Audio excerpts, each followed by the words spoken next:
Orang menikah itu harus berani berubah. Oke, teman-teman sekalian, bismillahirrahmanirrahim.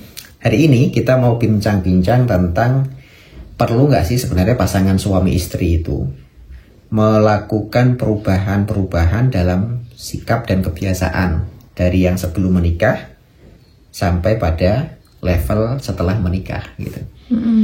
Karena kan kebanyakan orang, baik laki-laki maupun perempuan itu kan punya cara hidupnya masing-masing. Ya, karena kita datang itu kan dari keluarga yang berbeda, suku yang berbeda, kebiasaan makan yang berbeda. Iya, hobinya juga beda gitu kan.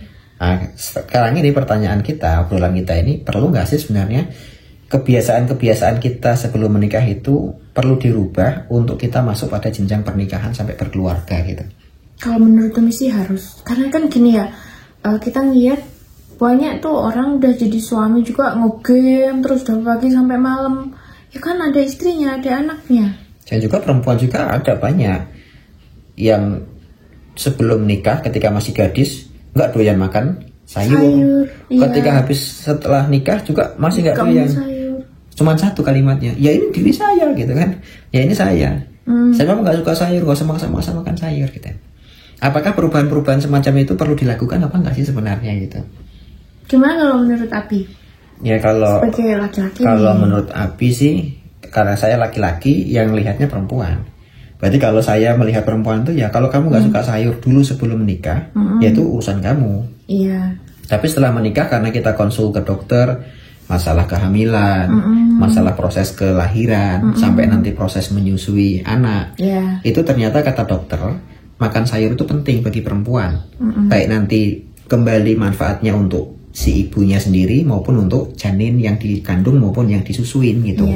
Berarti kan kalau menurut saya sih ya, perempuan yang nggak suka makan sayur harus memaksakan diri untuk doyan sayur gitu. Walaupun dalam tanda kutip tetap nggak suka, tapi harus memaksakan gitu. Gitu itu kalau saya melihat perempuan istri seperti itu gitu. Kalau dari istri juga ya, kalau ngelihat suami nih ya, dari pagi habis subuh ngegame terus sampai sore. Kan itu udah ya, kebiasaan dari dulu, udah hobi. Iya sebel juga lah gitu kan ya. Berarti kan memang egonya atau dari kebiasaan juga harus dikurangi. Berarti sekarang apa ya, sadar diri gitu.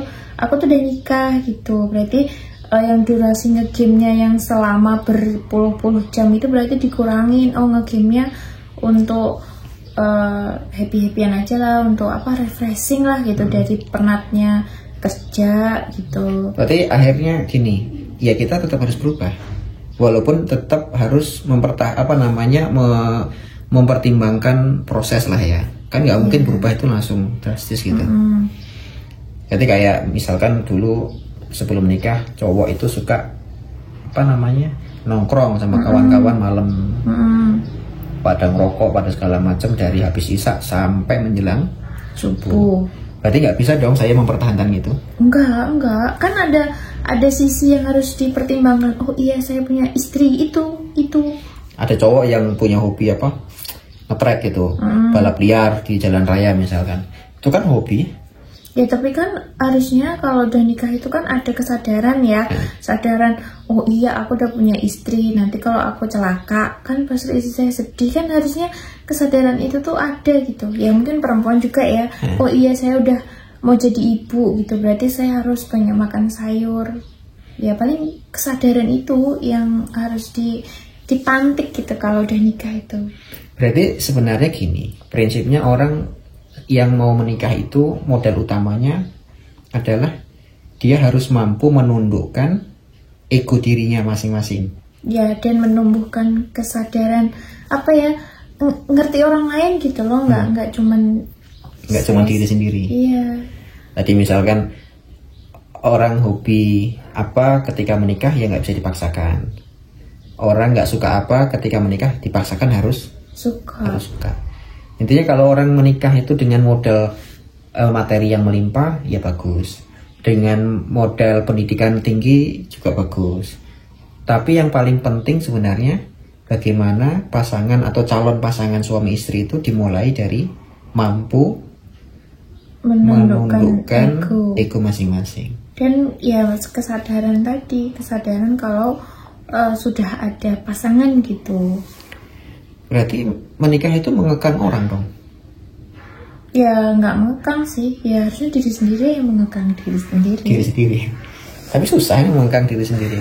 Ya itu menundukkan ego mungkin di situ poinnya. Oke, berarti teman-teman semua, artinya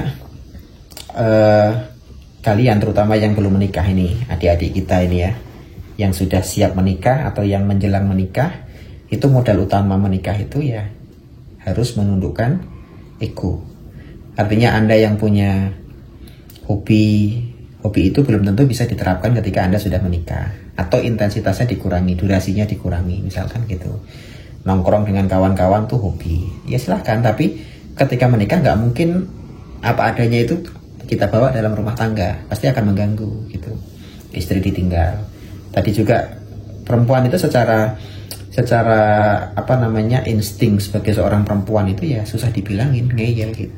Tapi karena sudah menikah mau nggak mau, ego itu harus diturunkan. Harus punya rasa bahwa ya saya harus mau dibilangin, karena menasehati wanita itu bagian dari tanggung jawab suami kan gitu. Ada nggak bisa kita dengan prinsip be yourself gitu ya, jadilah dirimu sendiri, itu nggak bisa diterapkan dalam kehidupan orang yang sudah berumah tangga. Mungkin tidak 100%, tapi yang paling penting adalah proses untuk berubah itu. Dan itu nggak gampang. Ya nggak gampang memang. Tapi ya kadang juga perlu ngomong ya. Ngomongnya, ya aku nggak suka lo kamu tuh nge-game terus dari pagi gitu. Nah kadang itu egonya lagi ya, kalau dibilangin tuh marah. Enggak juga. Ya, perempuan juga gitu sebenarnya.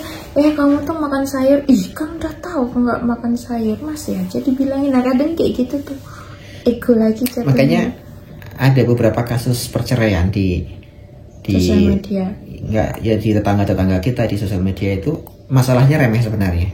Bukan masalah KDRT, bukan masalah apa, tapi masalahnya sepele-sepele saja, tapi itu menjadi pematik terjadinya sengketa, terjadinya keributan rumah tangga sampai berakhir pada perceraian. Misal gini, dulu saya pernah dapat cerita tetangga kita di jauh sana lah ya. Itu suami istri bercerai itu cuma gara-gara suaminya pengen setiap dia pulang dari kerja, itu yang dimakan adalah makanan milik istrinya, dimasak sendiri. Terserah mau masaknya enak apa enggak, dia semampu-mampunya. Pokoknya suami cuma pengen masakan istri. Padahal kalau suami mau, dia beli di jalan atau beli di warung itu sangat bisa, karena suaminya juga punya uang gitu. Cuman yang diharapkan, ya saya cuma pengen makan masakan istri saya. Apapun pokoknya saya makan gitu. Ternyata si istri beda. Istri itu tiap suaminya pulang, itu pasti ke rumah orang tuanya dulu. Kebetulan rumah dia dan orang tuanya itu berdekatan gitu ya. Jadi setiap mau makan itu apa? Ngambil dulu makan tempat ibunya gitu. Kan enak, udah disiapin sama ibunya, tinggal ngambil. Iya. Apa susahnya? Tapi bagi laki-laki bahwa saya ini bangga loh punya istri yang memasakkan saya. Walaupun rasanya nggak tahu itu nggak karu-karuan juga, itu urusan lain gitu maksudnya. Tapi bagi seorang laki-laki bahwa saya ini merasa dihargai. Saya bekerja dari pagi sampai sore, sampai rumah istri saya menyambut saya dengan senyum, menyambut saya dengan makanan yang dia buat sendiri. Urusan rasa itu nomor sekian gitu, karena laki-laki kadang lebih mementingkan ya cinta tadi itu. Ada perhatian dari istrinya bahwa saya pulang kerja dia menyambut. Tapi ini enggak, tetangga kita ini pulang kerja capek-capek, suaminya mau makan, ntar ya mas tak ambilin dulu tempat ibu gitu. Ambil nasi, ambil lauk segala macam dari tempat ibunya gitu. Tapi kan mungkin sebenarnya kalau dari sisi perempuan ya, ya mungkin masakan ibu itu lebih enak dong daripada masakan anaknya. Terus yang kedua, ya kan itu praktis gitu loh, tinggal ngambil aja loh, nggak usah repot-repot. Iya praktis, kalau bicara praktis mendingan saya makan di warung, lebih enak dari masakan di rumah. Saya mampir restoran, mampir kedai makan, itu mungkin lebih praktis dan lebih enak, makanannya jelas gitu. Tapi yang saya harapkan tadi sebagai laki-laki bukan itu, tapi sikap perhatian itu salah satunya ditunjukkan dengan masakan gitu. Oh istri saya ini perhatian dengan saya, sering masakin spesial. Mungkin niatnya buat soto, tapi ternyata rasanya saya pasang pening, itu lain soal gitu. Tapi yang jelas bahwa memang perhatian itu penting gitu. Termasuk mungkin ya istri juga seperti itu. Istri itu sebelum nikah kan biasanya juga anak-anak kos itu kan kuat ngangkat galon sendiri gitu. Kuat beli galon sendiri, masang sendiri di dispenser itu kan kuat. Iya, tapi setelah menikah ya pengen dipasangkan sama suaminya. Sebenarnya bukan masalah mampu dan mampu, cuman ini bagian dari bentuk pengen diperhatikan aja sih sebenarnya. Ya, betul. Nah, makanya hal semacam ini kalau nggak di manage dengan baik, komunikasinya lancar ya akhirnya kita terpicu untuk melakukan pertikaian, pertengkaran sampai berujung pada perpisahan. Makanya ya tadilah banyak hal yang harus berubah. Orang menikah itu harus berani berubah. Kalau tidak berani berubah jangan menikah, karena itu akan menyusahkan pasangan kita. Wallahu a'lam bishawab. Terima kasih.